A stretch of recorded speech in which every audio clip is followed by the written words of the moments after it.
presse d'Europe 1. Nicolas Poincaré. En direct jusqu'à 20h, le deuxième invité du Club de la Presse maintenant, c'est l'écrivain Alexandre Jardin. Bonsoir Alexandre Jardin. Ah bonsoir. Vous êtes interrogé ce soir par Robert Namias et Ève Roger qui vient de nous rejoindre. Vous publiez un roman d'amour qui s'appelle Les Nouveaux Amants chez Grasset, mais vous êtes aussi à la tête d'un nouveau mouvement qui s'appelle la Maison des Citoyens. Vous allez nous expliquer. Mais puisqu'on parlait des réseaux sociaux il y a quelques instants avec le patron de Twitter France qui était à votre place, racontez-nous ce mouvement de la Maison des Citoyens. Il ne serait pas ce qu'il est sans les réseaux sociaux. Sans les réseaux sociaux, ça aurait été impossible. C'est-à-dire que on est né il y a quelques semaines et on se retrouve quelques semaines après avec 145 maisons des citoyens qui se sont spontanément créées autour de pages Facebook à travers l'ensemble du pays et dans les communautés françaises à l'étranger. Et tout ça se fait à l'insu d'Avimedia, c'est-à-dire que le truc, je viens en parler là. Dans un vieux média, oui. Dans un média dit de surface parce que mon roman sort. C'est pour ça que vous m'invitez. Mais les Français se sont emparés du truc. Et demain, je serai place Clichy. On va faire un Facebook Live. Pour ça, il faut un téléphone.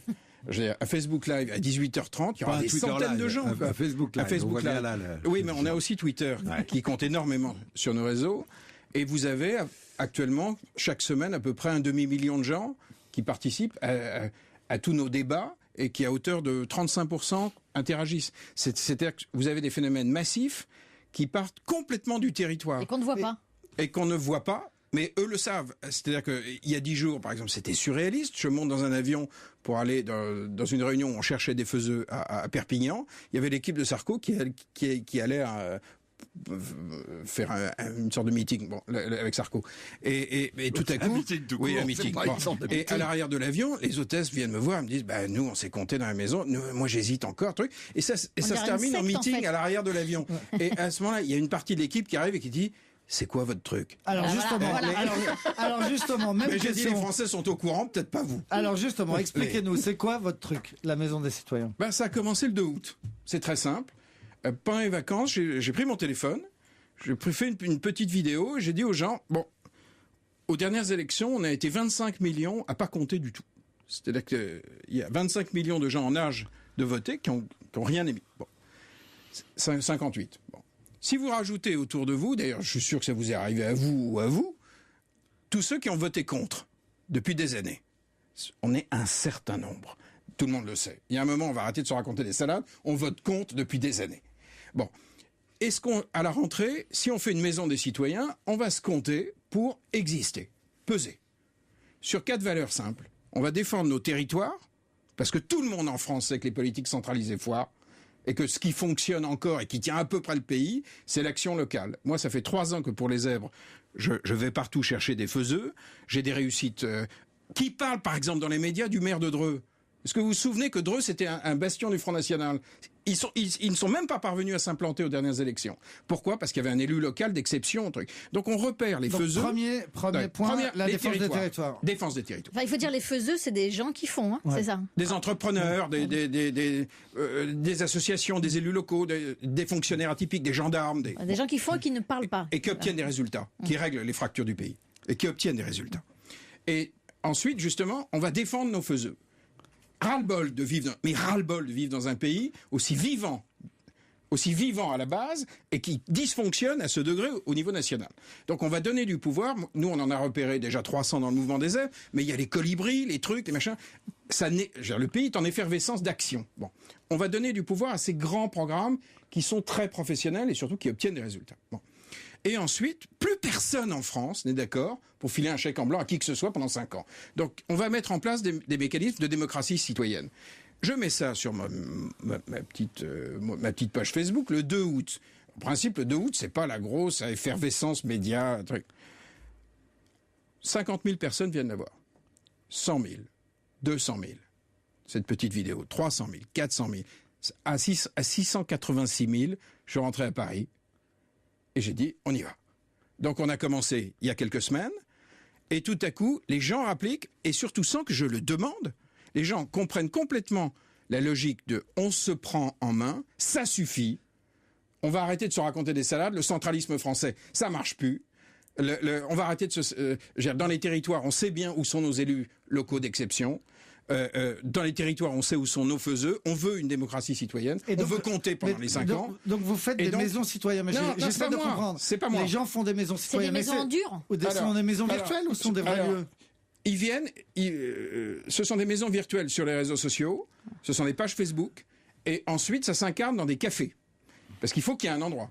Donc on est en train d'envahir les cafés. Si vous allez sur la page, sur notre site ou sur la page Facebook, la Maison des Citoyens, faites gaffe parce qu'il y en a 145. Donc vous vous gourrez pas, chopez la page nationale. Vous allez voir qu'on relaye tous ces Facebook locaux et ils sont en train de faire du repérage de faiseux, de gens qui font. Et donc si j'habite à Strasbourg, à Nantes, à Marseille, je vais trouver un café? Il y en a partout. Il y en a partout. Et on a une notice. S'il n'y en a pas par hasard dans votre ville ou dans votre département, vous le faites. Et je pense que d'ici quelques semaines, on aura un maillage proprement dément. Donc, phase 2, les partis vont faire, ils vont être sur le marché de la promesse, avec des programmes. Nous, on va faire des actions. Des trucs monstrueusement concrets. Alexandre Jardin, oui. On vous adore. D'abord, vous êtes un type très sympa. Vous êtes un très bon écrivain.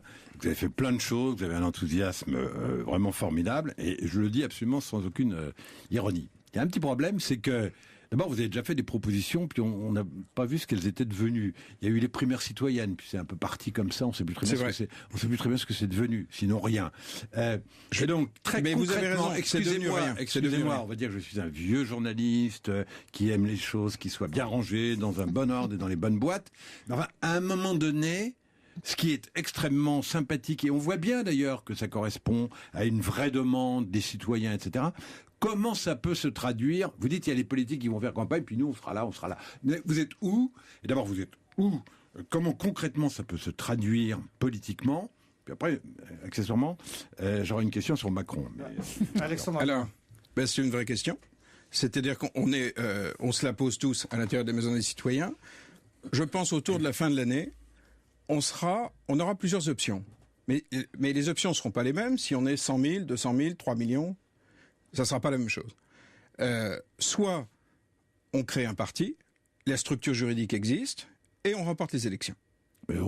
C'est qui? Oui. Quel est le leader de votre affaire? Écoutez, c'est vachement important ce que je vais vous dire. Ça peut être moi, ça peut être un autre. Voilà. C'est pas la question fondamentale. Non. La question fondamentale pour les Français, c'est eux qui veulent exister. C'est justement parce que le débat politique tourne autour de starlets, les Français, eux, veulent exister. Plus personne ne veut faire exister des starlets. Je veux dire, pourquoi est-ce que ces gens créent des maisons citoyens, des maisons des citoyens? C'est parce qu'ils veulent, eux, peser. Eux.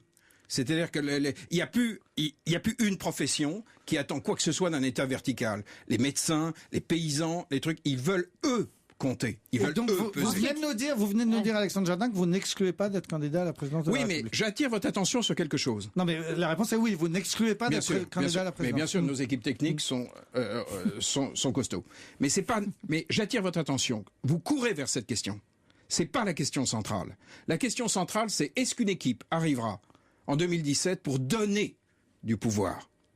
Donner, pas prendre. Donner. Donner à vos régions. Donner à nos maires. Pourquoi est-ce que, par exemple, sur nos pages, on a des mouvements de femmes élues qui mettent leurs vidéos? On vient de mettre une vidéo qui a déjà fait 15 000 vues de mouvements de femmes élues qui proposent des choses extrêmement précises pour qu'il y ait une vie locale woman-friendly. Pourquoi ça cartonne? Pourquoi est-ce que les mouvements d'élus locaux nous invitent tout le temps? C'est parce que la question de est-ce qu'on va devenir un pays capable de donner du pouvoir à ces territoires? Donner du pouvoir aux gens qui ont des compétences. Je vous prendrai des exemples extrêmement précis. Mais aujourd'hui, les gens qui sont capables, qui obtiennent des résultats, pas qui viennent avec des promesses, ceux qui le font déjà, ils sont en ce moment dans nos rangs. Donc la question en 2017, c'est pas de savoir si c'est moi ou machin ou Y, c'est qu'on arrive à un moment à retourner une table. Mais bordel, on savait bien qu'il fallait que ça arrive.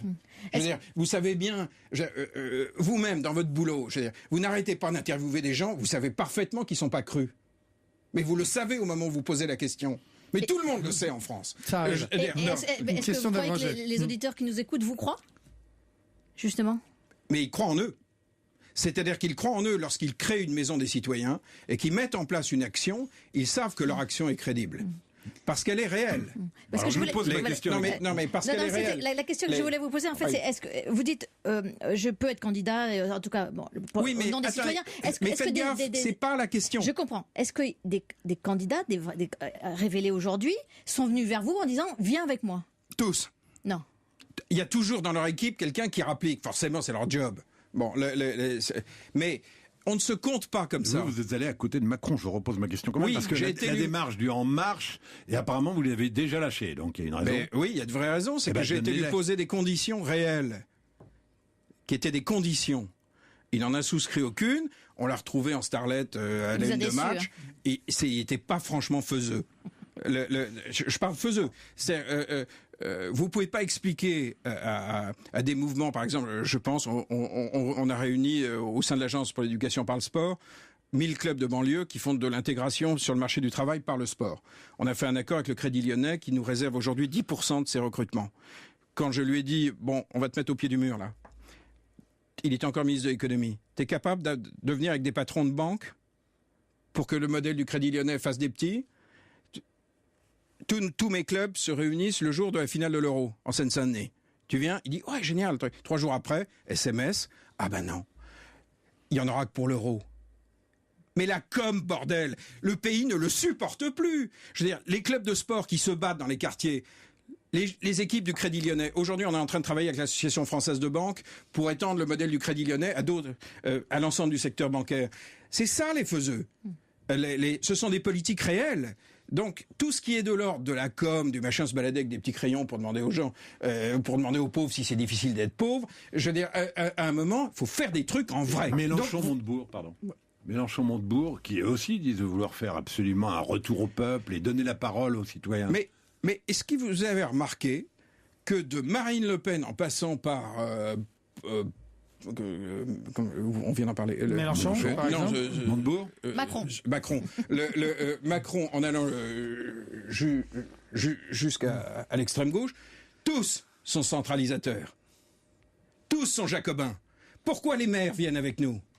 Parce qu'ils n'en peuvent plus de cet État centralisateur. Ils n'en peuvent plus.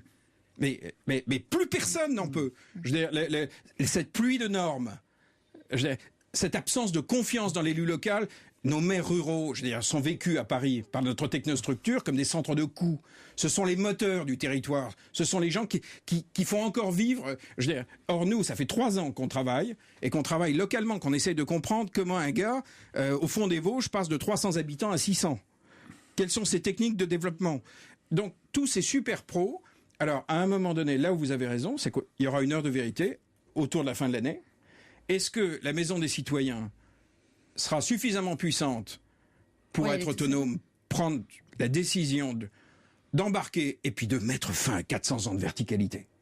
Est-ce qu'on a encore ça dans le ventre? Alors, ça dépend de quoi? Ça dépend de quoi, Alexandre? Ça dépend des gens qui nous écoutent. Et de combien vous aurez d'adhérents à ces maisons des citoyens? Non, ça dépend de... Les gens qui se comptent dans la Maison des citoyens, ils se comptent parce qu'ils ont une colère positive. Positive. On est des gens bien en France. On peut en avoir ras-le-bol du système. On peut ne pas se reconnaître lorsqu'on écoute la radio ou la télé et être bienveillant. Et avoir du cœur. Parce qu'en France, avoir du cœur, ça veut dire avoir du courage. Or, ces gens-là, à un moment donné, à la fin de l'année, ils seront devant un moment de vérité. Mais tous les gens qui nous écoutent, vous croyez quoi? Que tous les soirs, ils croient encore à la dernière petite phrase de Trier-Villers. Ils en ont rien à foutre. Je veux dire, on a 9 millions de pauvres, on a 6 millions de chômeurs. Donc à un moment, qui a les solutions concrètes? On a eu la modestie de prendre 3 ans à territoire par territoire pour repérer les bons programmes. Je vais vous prendre un exemple extrêmement simple. Le principal obstacle du retour au travail, vous pouvez faire ce que vous voulez au niveau macro, il y a un problème de transport, de mobilité. On a une plateforme qui s'appelle WeMove. On est en train de la doper. En lui trouvant des partenaires financiers pour arriver à traiter assez rapidement 100 000 chômeurs par an. Ils ont un couteau suisse de solutions. Par exemple, ils ont convaincu Renault de basculer dans le programme Mobilis. Renault a 300 garages qui font de la réparation de bagnoles à prix coûtant pour les gens qui sont suivis en association d'insertion. Ce sont des outils puissants comme ça. Mais vous voyez que cette question-là, ou vous la réglez par des lois, ou vous faites confiance au pays. Et comment ça va se manifester? C'est-à-dire aux nanas qui se bougent le cul. À l'heure de vérité tout à l'heure, cette heure de vérité-là, donc vous dites soit j'y vais, soit quoi? Non, soit on. Non, c'est très important. C'est très important. Ouais. Je veux dire, ces gens qui se comptent en ce moment n'en peuvent plus. Alors, soit on y va, soit quoi soit, l'autre option, c'est la stratégie Hulot. C'est-à-dire que nous serons suffisamment puissants pour imposer des conditions aux gens qui seront en face de Marine Le Pen. Ça sera une stratégie. Mais c'est ni vous ni moi qui allons décider. Je veux dire, et c'est fondamental que le pays reprenne et des outils. En fait, on est en train de construire un outil de liberté. Parce que si, à Noël, on se retrouve avec des connards dont on ne veut plus. Je veux dire, c'est qui les connards là? Mais vous faites la liste. Je veux dire, de la détestation. À un moment, il faudra bien que le pays ait un outil de liberté. Et le comble, c'est que pour en parler, il a fallu que je publie un roman d'amour. Voilà. C'est-à-dire, tellement notre système est dingue. Voilà, ça s'appelle Les Nouveaux Amants chez Grasset, ce nouveau roman. Sinon, vous m'auriez pas invité, alors que le peuple est en train de se foutre debout. On vous aurait invité tout de même, et notamment pour parler de ces maisons du citoyen. On aura l'occasion sûrement d'en reparler pendant la campagne présidentielle. Merci beaucoup d'être venu au Club de la Presse ce soir, Alexandre Jardin.